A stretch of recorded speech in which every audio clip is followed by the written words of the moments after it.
সেই ব্যাপারে তারা জনসম্মুখে এসে জনতাকে জানাবে। এবং দ্বিতীয়ত আমরা বলেছি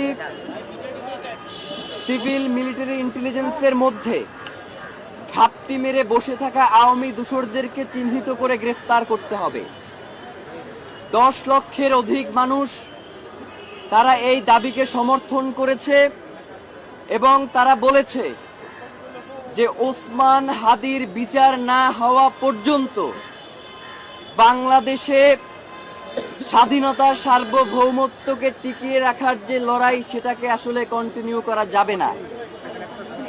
তারা বলেছে আগামীর যেই নির্বাচন সেই নির্বাচনকে যদি সুষ্ঠুভাবে সম্পন্ন করতে হয় তাহলে নির্বাচনের পূর্বেই ওসমান হাদির খুনের সাথে যারা জড়িত তাদেরকে গ্রেফতার করা দরকার। কিন্তু আমরা লক্ষ্য করেছি গতকাল বুইরা ভাম কোথার জানো ফাইজলামি করতে আসেন, মানে সারাক্ষণ খালি ভেটকাইতেছেন।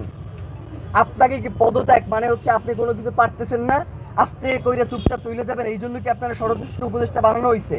ওই জায়গা দিয়ে আপনি লড়তে পারবেন না। আপনার পুরো এই জড়িত এইটা নিশ্চিত কইরা আপনি এইখান থেকে যাইবেন, কোনো জায়গায় যাইতে পারবেন না।